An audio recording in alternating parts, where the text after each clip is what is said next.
the month of June 2025, we sailed the Greek islands for 2 weeks.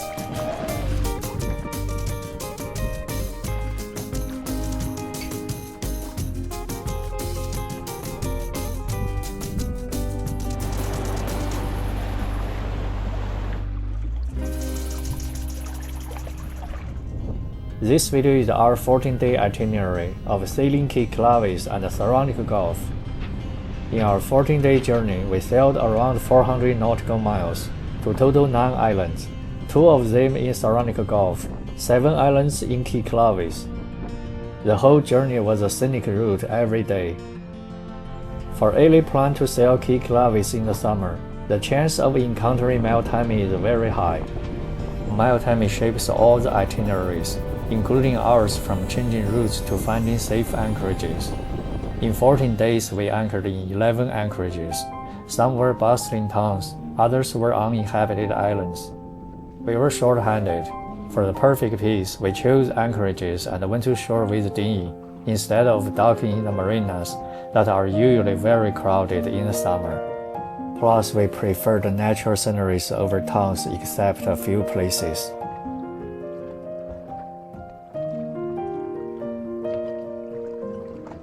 Our journey started from flying to Athens. In first 3 days, we sailed to 2 places in Saronic Gulf, the island of Aegina and Cape Sounion, which is not an island. Then we sailed to 7 islands in Cyclades: Milos, Polyaigos, Santorini, Milos, Folegandros, Kimolos and Mykonos, then back to base. Our original plan included Paros and Nexos, but we encountered a force snap Meltemi, so we had to change the route. Day 0. We fly to Athens the day before boarding the catamaran. We always arrived a day earlier to familiarize ourselves with the local environment and have a better rest. This time we stayed at the Hotel Dali at Aquaplace near Monastery Rocky Square. Welcome to the Dali. How are you? I'm good. How are you? I'm very well, thank you. On the top of the Aquaplace is Parthenon, a temple dedicated to goddess Athena. It was built around 5th century BC. The view is priceless. Perfect. This is freaking perfect. Dali at Aquaplace is definitely a hotel to live.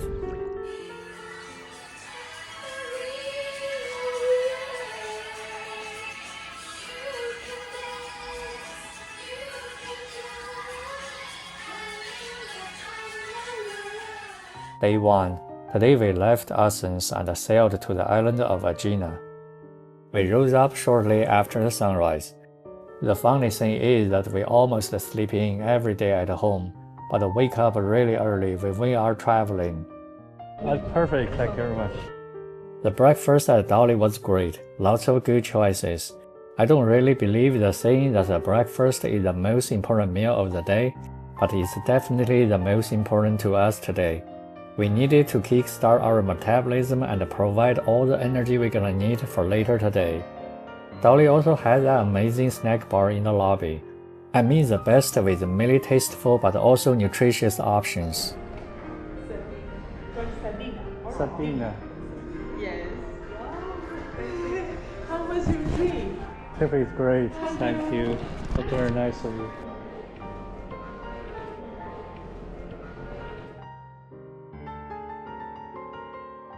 After breakfast, we took a taxi to Aegeo's Cosmas Marina, in a suburb called Glyphada. I'll fast forward all the standard process of checking in with the base manager, provisioning, and briefing. I'll do a separate video of how to charter in Athens, Greece. The boat we chartered was in excellent condition, well maintained and easy to sail. Everyone we encountered was professional, nice, and efficient. We were pretty happy with our decision to choose Navigare. During briefing, we found the boat's installed chain counter didn't work. We sailed the lagoon 40 many times before, so we were fine. Our estimate was that the chain dropped about 1 foot per second. We were one of few who bareboat the charter. Many other boats had hired a captain on board. Now we were ready to go. We had option to stay the first night in the base. but chose to leave. We couldn't wait to get on the water, start our 14-day journey.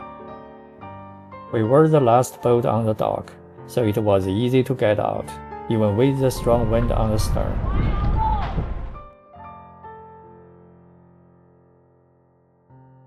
We were out of the marina the earliest time we could on the first day. I preferred not staying in the marina overnight. Usually it's a little too hot in the summer day and a little bit too noisy for me. The sea calmed me down and gave me a lot of peace. Our anchorage first night was the northeast side of Aegina, the island with the temple of Goddess Aphaia. The temple of Goddess Aphaia is one of the three pillars of the sacred triangle of ancient Greek temples, with the two other temples being Parthenon on the Acropolis and the Temple of Poseidon on the Cape Sounion. That will be our next anchorage tomorrow.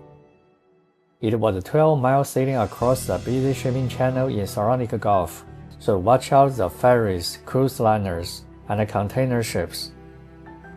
We arrived in pitch dark. We didn't see any other anchor lights. Watch out the scattering rocks close to the shore and the small islands in the middle of water. We quickly found a big patch of sand area with the depth less than 10 feet. Dropped the anchor and called it a day. Day 2. We were the only boat in the anchorage. I have to say it was very rolly. The boat was rocked all night. It was actually a relief to wake up and see the first light on the horizon. It's a beautiful place, but it's not shielded. Easterly wind clashing with the westerly current made it quite uncomfortable.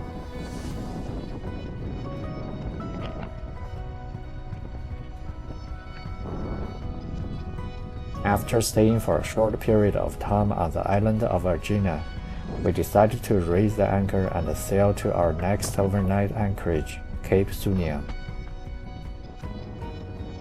There was not much wind in Saronic Gulf. We don't like motoring, so 20 miles was a very long distance. Finally, after we passed the small island of Patroclus, the wind suddenly picked up, perfect 20 knots of northerly wind, as known as Meltemi. Cape Sounion on the southernmost tip of Attica, where the land meets the sea. On the top is the ancient temple of Poseidon, the Greek god of sea. Temple of Poseidon! Woohoo! Made from marble, the Temple of Poseidon was built between 444 and 440 BC during Athens' maritime golden age. Not only it served as a sanctuary, it was also a navigational marker for sailors in old days. With its prominent position on the cliff, the Temple of Poseidon was very crucial for ships traveling through the Aegean Sea. The Temple of Poseidon has absolutely the best vantage point. To us, the Temple of Poseidon is a must visit. However, the road to hilltop is not straightforward. There is no official dinghy dock. The water near the shore is swimming area. After an extended period of observation of what local boats did and a pleasant talk with one of locals, we rode the dinghy, didn't use the motor along the rocks on the east side of the swimming area, parked the dinghy on the small beach, which was safe. Then we took a hike in a steep dirt trail uphill to the paved road. Voila! After that, it was a smooth walk to the gate. We stayed up there until the sun went down. The whole experience was pretty unbelievable. We saw many sunsets over the years. This one is definitely somewhere on the top.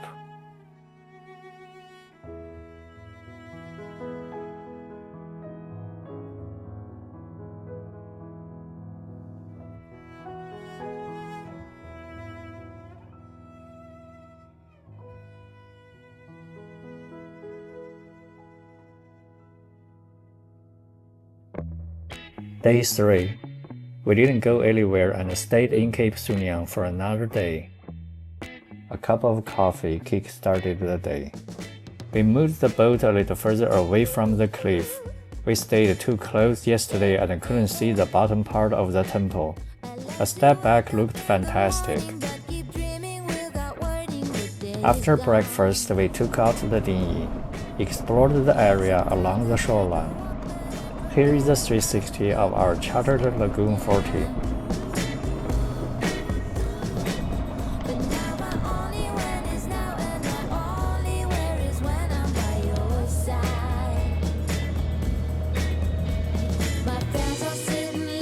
The water temperature was on the cold side, but good enough for us. We stayed in the water most of the afternoon. It was very relaxing at the same time completing the cardio of the day. The first time we saw a blood moon rose from the horizon at the Aegean Sea, shining on the ancient temple of Poseidon. It's all in our hands, this life of time. It was pure magic. That's given to us all. It gathers round each night, each morn. We watch it pass and grow. Day 4. Today we sailed 60 miles south, from Cape Sounion to Sarakiniko, Milos. We didn't have much wind for running, so it was a very long day. We could reach all the way to Mykonos first, with better wind, but I really wanted to see Milos. Hindsight, that's probably what we should do. 6 days later, during our planned upwind leg to Mykonos, Meltemi was blowing as much as 40 knots, so we had to change the route.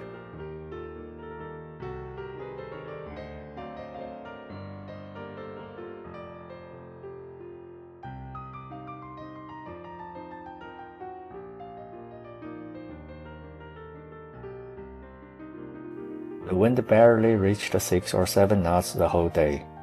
I had to jerry-rig a line to open the jib. I wish we had a code zero on board.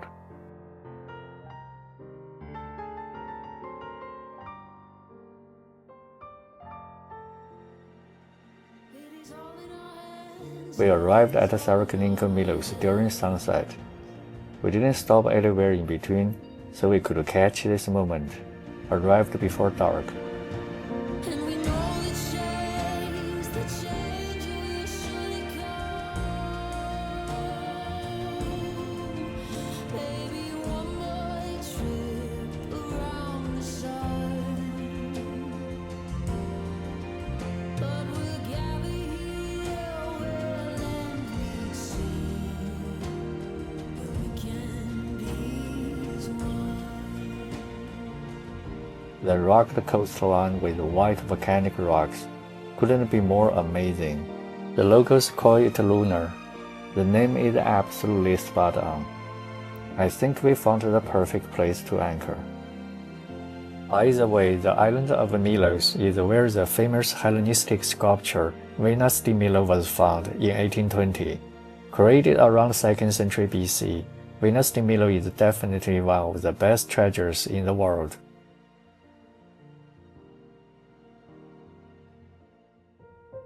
Day 5. Sarakiniko Milos. Sarakiniko Milos is one of the best places to watch sunrise in Cyclades. We could see quite a few people were gathering on the beach. Kitty's daily exercise is dancing. I would say there is no better place to do it.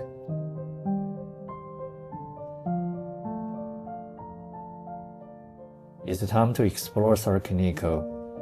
But coffee first.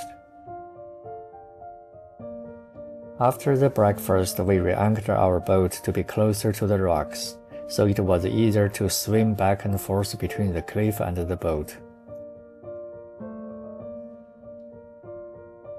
On the north side of Milos, from the erosion of wind and waves constantly, the Sarakiniko shoreline has moon-like characteristics with lots of caves. We took the dinghy as far as we can go along the coastline, exploring caves.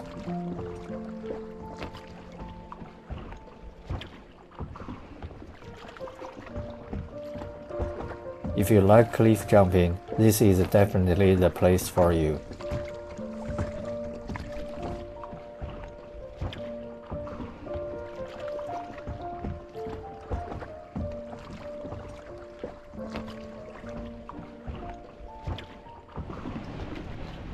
The water is so pristine. In the afternoon, as usual, we jumped into water, swam to the rocks. We soaked ourselves in the sun, watched the waves and the people cliff jumping.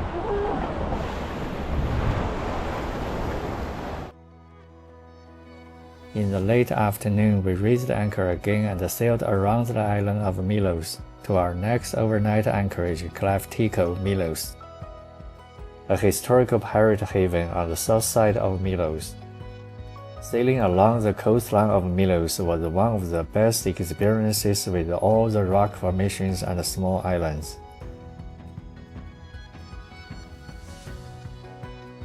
We arrived just before sunset.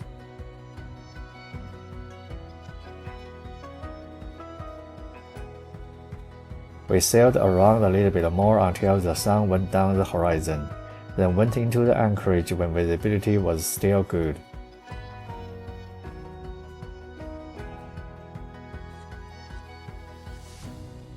Day 6. Kleftiko, Milos. If we can only choose one place in Milos, Kleftiko is the place we want to be.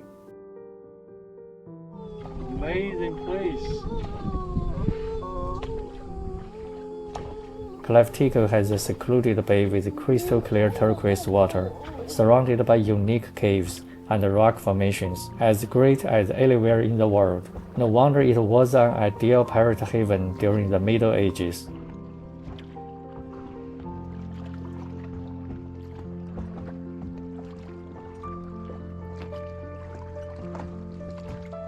After spending some time paddling around, it's not hard to imagine why it was a safe haven for pirates. The name Kleftiko, it actually means thief in Greek. We came in last evening pretty late. Quite a few boats were outside. Didn't notice no boat was anchored inside. I would take this bay in a heartbeat. I didn't see any mooring line or buoy here. However, navionics does show an underwater mooring buoy somewhere in the middle of the bay, so better be safe than sorry.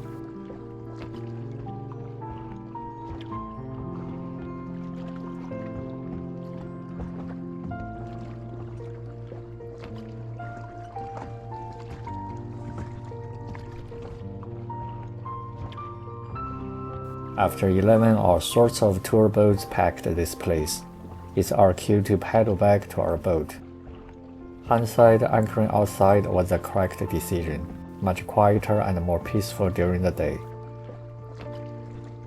In the afternoon, we just chilled, staying put.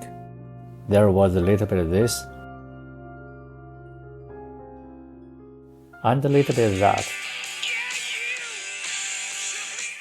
This reminded me the best parties we went to this year. When I say party, I mean this.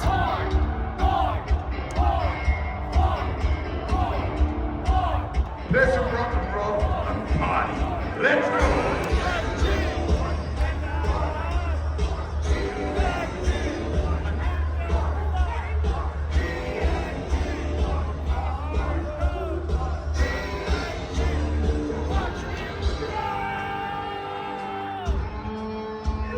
This was our party. This is our house band. Just kidding. We'll be the house band this evening. Enough sidetrack. Back to Kleftiko, Milos. Swimming was a must. We jumped into water, or I should say, Katie jumped into water. Oh, perfect. I just slid into water smoothly using ladder. In the late afternoon, we went to shore again to celebrate. Had a little bit of wine. What's the occasion? Simply being here experienced all of this was. Under blue sky above turquoise water, I don't think we could ask anything more.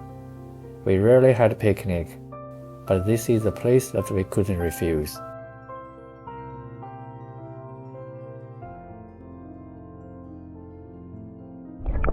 After one in the belly, we swam a little bit more until sunset.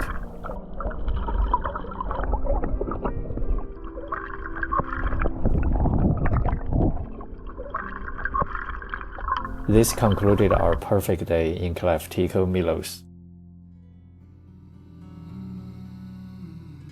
Day 7, Kleftiko, Milos to Blue Bay, Polyaigos. Today we sailed about 20 miles east to the neighboring island of Polyaigos. Polyaigos is the largest uninhabited island in the Aegean Sea with unparalleled natural beauty.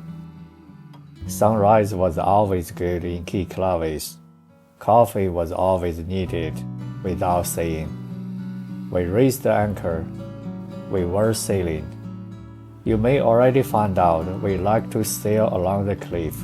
South side of Milos has beautiful white cliff. Unfortunately, the high cliff blocked most of the wind, so we had to take it easy and just enjoy the view. After we passed the southeast corner of Milos, the wind started to pick up. We hadn't got any wind during sailing last few days. Now we have perfect 20 knots. We arrived at Blue Bay Poliegos in late morning. There are 2 small bays, but both were occupied. I wished it was not too crowded, but I was wrong. It looked like we had to compete with super yachts and other boats for a good anchoring spot. We saw quite a few day boats here. We decided not to mingle with them, so we anchored a little bit far from the shore first, away from everyone else. Fingers crossed some of them will leave soon. After a while, most day boats left. I guess we made the right call. Then we re-anchored the boat in the better part of the bay. Voila!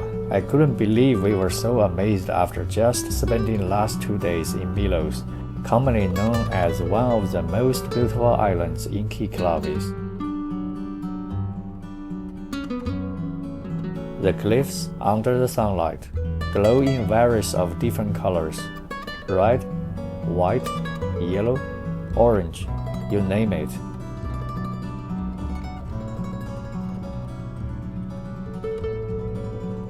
Needless to say, we had an amazing time here. I couldn't say enough about this water. The color of water is as blue as it could ever be after blending seawater with rich minerals like sulfur, iron, left from ancient volcanic activities. It was absolutely amazing.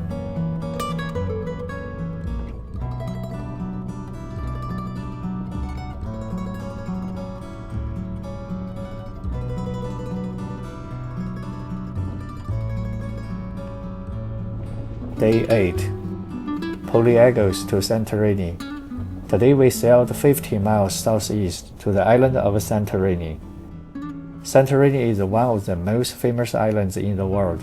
It needs no introduction.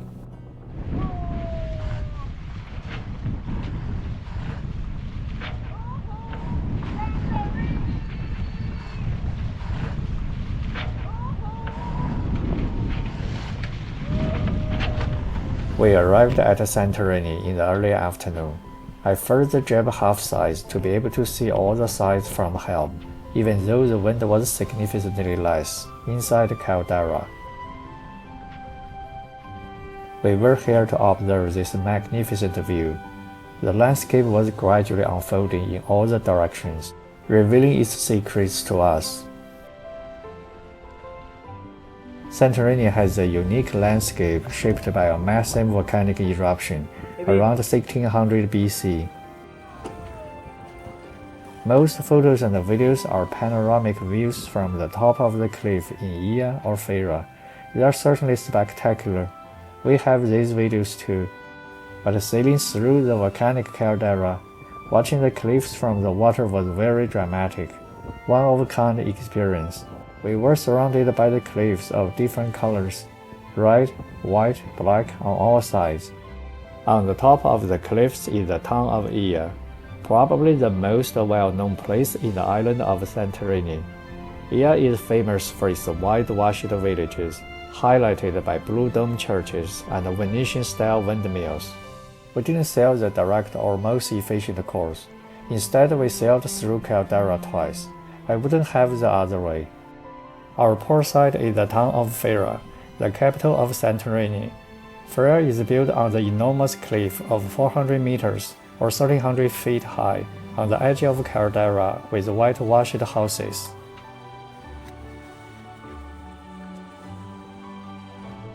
On our starboard side in the center of Caldera are two small active volcanic islands named Nea Kameni and Pelea Kameni, formed by post-caldera eruptions, a good place for hot spring swimming.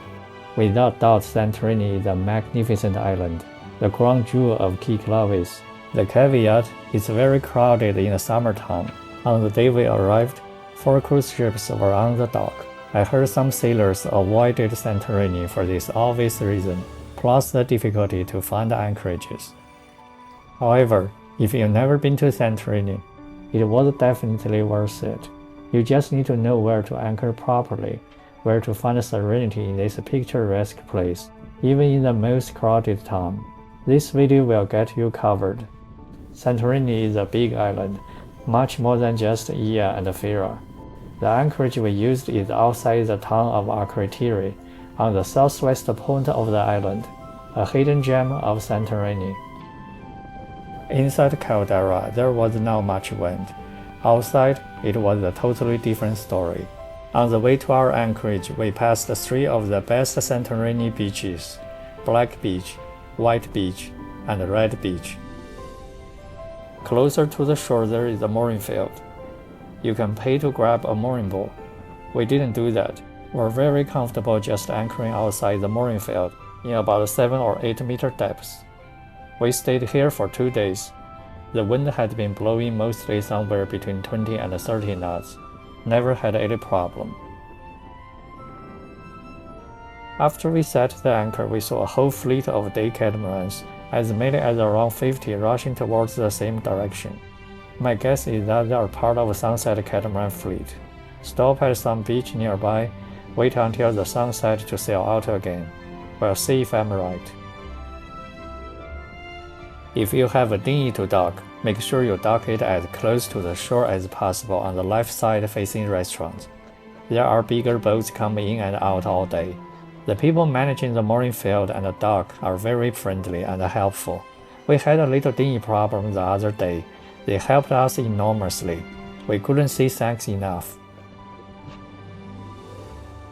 We had dinner in a restaurant called the Cave of Nicholas. Voila! Perfect.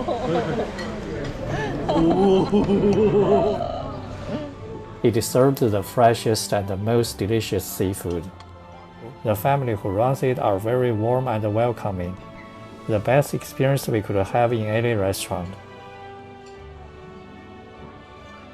By the way, for any of you who are interested, Aegina has human habitation as early as the 5th millennium BC.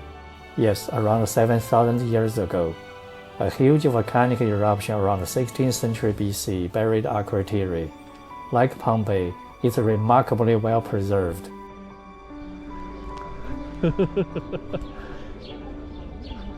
Santorini is famous for its day charters, especially for the sunset. We saw a fleet of catamarans coming out of nowhere, rushing to the west. It's not something we saw every day.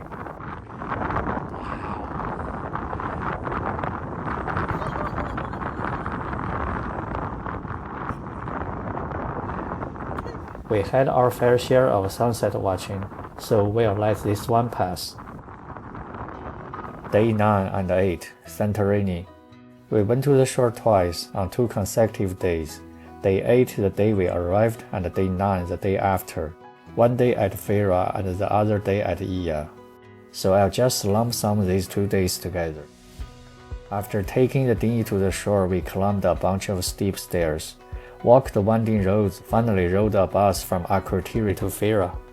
It was a scenic route for sure. If you rent a car or ATV, this is definitely the route you want to drive. The fare was €2 one way per person. The same fare for another bus from Fira to Aegina. Yes, in order to get to Aegina from Athens, we had to transfer in Fira. All buses went to Fira Central Station. Then you can go anywhere from there.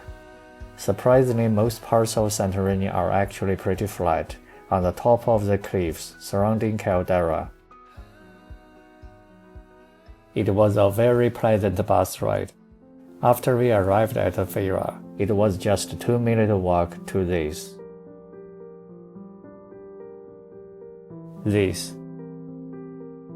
and this. Katie is particularly fond of early welcome song. She definitely won't skip this one. After another bus ride from Fira to Ia, this time was a much more winding road, mostly on the opposite side of Caldera, a different scenery of Santorini. A short walk from Ia bus station in a very windy day led us to this.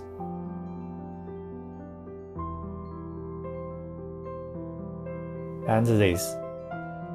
I have to say, Ia indeed is the crown jewel of Santorini.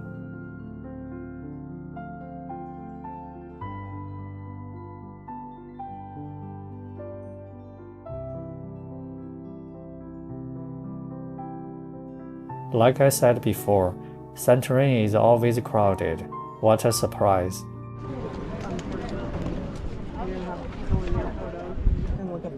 Oh. You can go. Oh, Go ahead. thank you. No problem. Thank you very much. I usually try to get one without people. No problem. Thank you so much. Do you want a photo? It's okay. We have Okay. videos. Thank you. Thank you. However, both Fira and Ia are much bigger than people realized. They are vertical towns like Positano in Amalfi Coast. If you only stayed on the main street that's mostly flat, everywhere we went there was a line to everything. However, after we followed the small winding street and walked down a few stairs, voila, this is the Santorini we've been waiting for, like a postcard.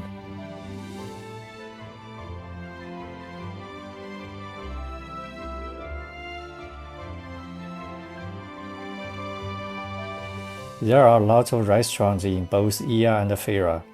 We walked around a few times to let Katie pick the restaurant she liked. Of course, based on the best view of Caldera. It was a little surprise that the food was actually pretty good. In Fira, we went to the Villa Reno Cafe Bar, a restaurant with an amazing view of Caldera. I'm sure not many places can top this. The menu is simple, not traditional Greek food, just sandwiches and snacks. I happen to enjoy the salmon sandwiches I ordered very much. The service was fantastic too. In Ia, we went to a restaurant with good Greek food, and a view overlooking the entire caldera without any blind spots. A cup of Greek beer are always a good idea.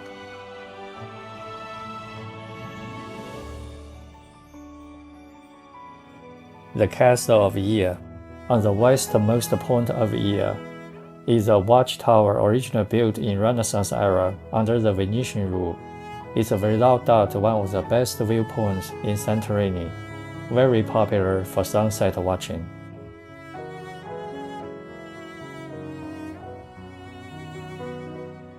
Without saying, the castle is a must visit in Ia. Usually it's packed with people. I think we just got lucky. The wind had significantly picked up today. Tomorrow we'll leave Santorini, sail north, directly upwind to Paros. More than likely it's gonna be pretty tough once we get out of Santorini, ready to pass Ios in the late morning or early afternoon, when Meltemi at its strongest during the day.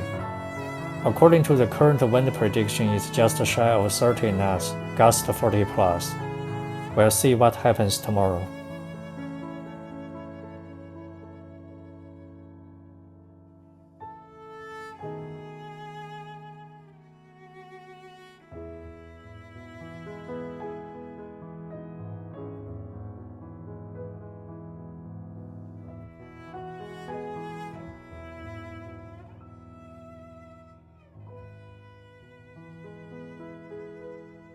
Day 10.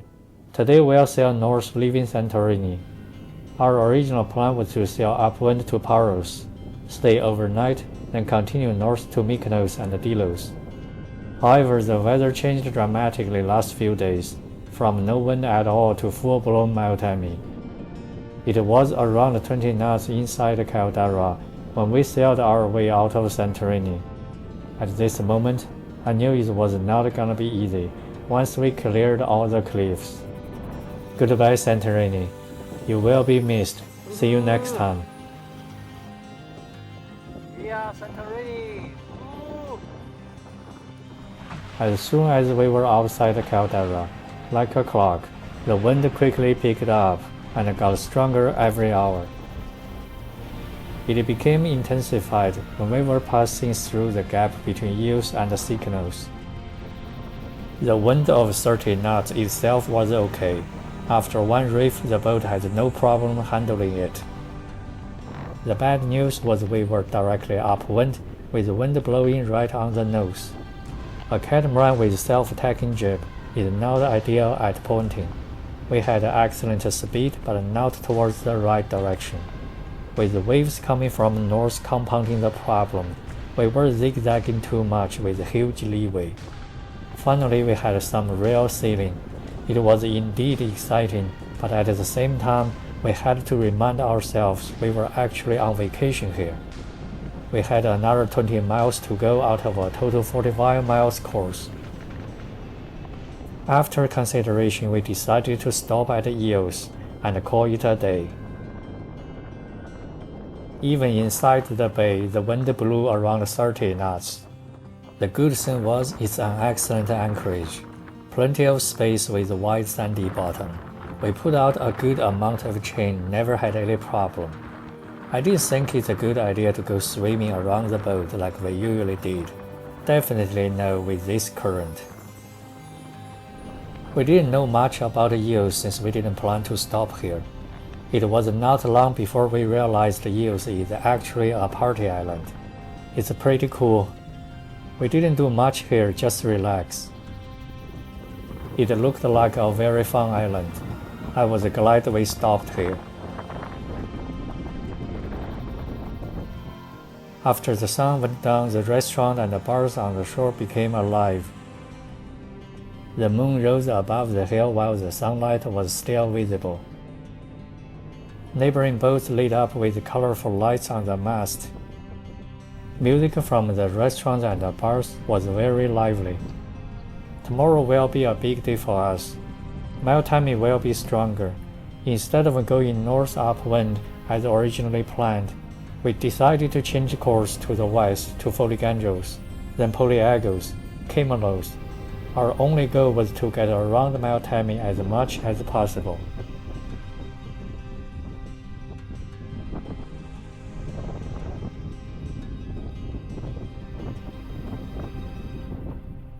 On day 11, we started early as usual, and hoped to reach Kimolos before Meltemi blew up in the afternoon.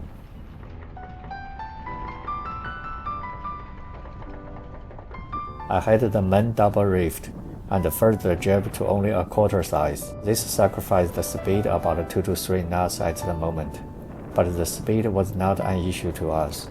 It was preemptive against sudden wind increase. Meltemi has a tendency of suddenly picking up strength drastically out of nowhere due to the landscape around this area, especially near the sloping hills. The wind was around 30 knots in the morning, for a while at least. Cyclades is no joke. 2 days ago it was sunny and everything is perfect. Now Meltemi shows its true face. Right now it's 30 plus knots. It will be 40. Everybody running for the shelters. We are going west, trying to outrun the wind to the safe area. I was pretty comfortable except we were beam on the waves. The ride was choppy. Whoa!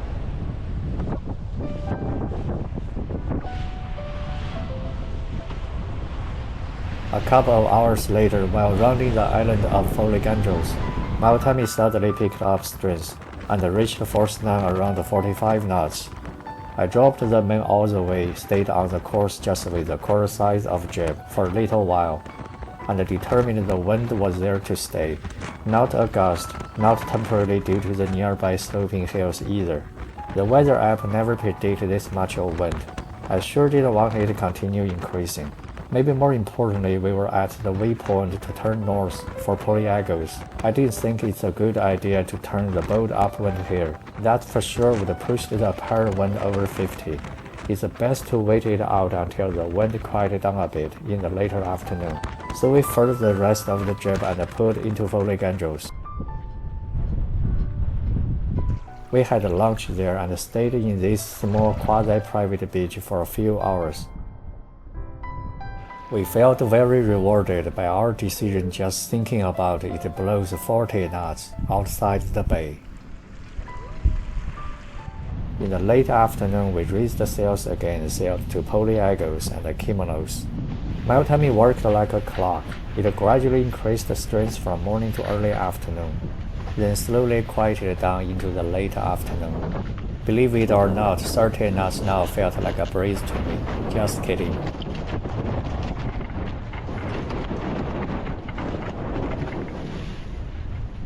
After leaving Folegandros, we sailed northwest to Poliegos.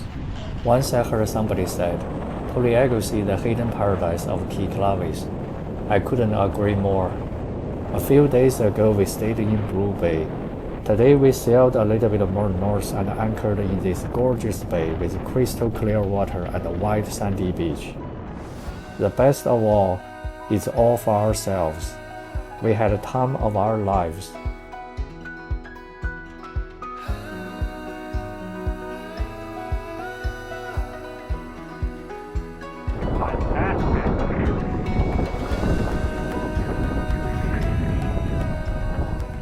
A couple hours before the sunset, we moved on to our overnight anchorage, in front of a nice little village on the island of Kimolos.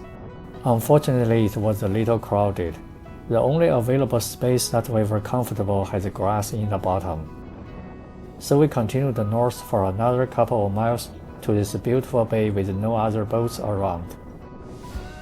In Cyclades, we could always find somewhere amazing to anchor, if our intended anchorage was not suitable somehow. When the blood moon rose from the sea again, it was captivating.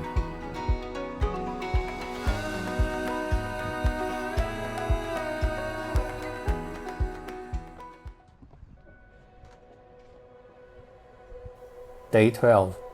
Today Meltemi significantly dropped its strength, down to the upper teens and lower 20s.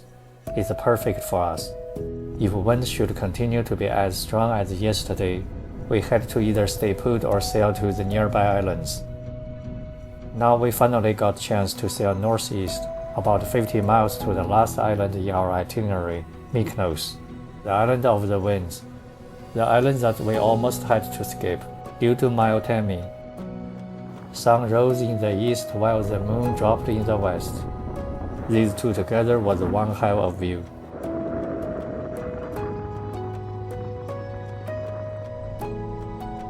We left Kimolos at sunrise.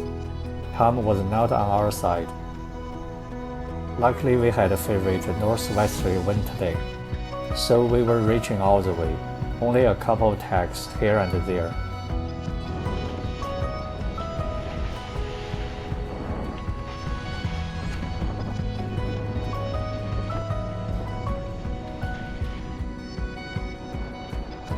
We arrived at Mykonos in the early afternoon.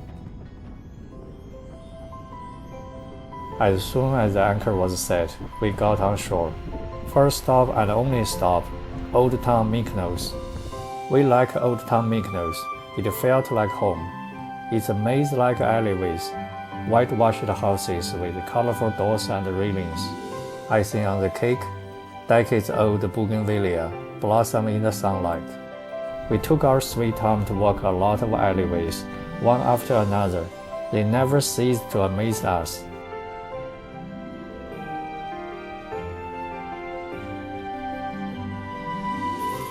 Little Venice, channeling the spirit of one of our favorite places in the world, is a must visit to us.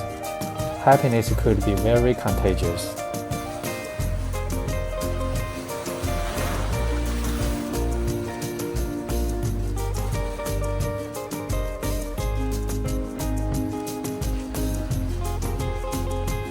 We sat down in one of the cafes by the water, had a cup of Greek coffee, took a good look at the most recognizable symbol of Mykonos, the iconic Venetian-style windmills that were initially built in 16th century. The iconic alleyway leads to the small hill by the seaside, where 6 most famous windmills stand, overlooking Little Venice, Old Town Mykonos, and Aegean Sea. These windmills are Katie's favorite.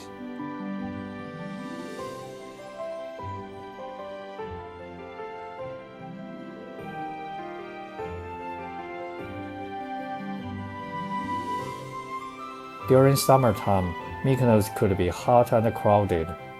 A little rest once a while and gyros for lunch were always good. Maybe inspired by the whitewashed houses everywhere. I guess someone needs more white collar skirts or tops, or maybe even a new white collar dress. Mykonos, the island of the winds, certainly lives up to its name. Strong and consistent northerly winds, rocky coastline, blue Aegean Sea, whitewashed houses. It's truly one of a kind in Cyclades. Across the sea is Delos, a secret island that's the birthplace of Apollo and Artemis. I really wanted to go but didn't have enough time. Tomorrow we'll need to sail west back to Athens.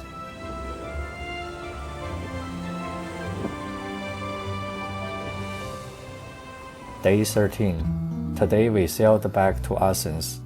It was a non-event day, just a 70-mile reaching all the way back to Cape Sounion.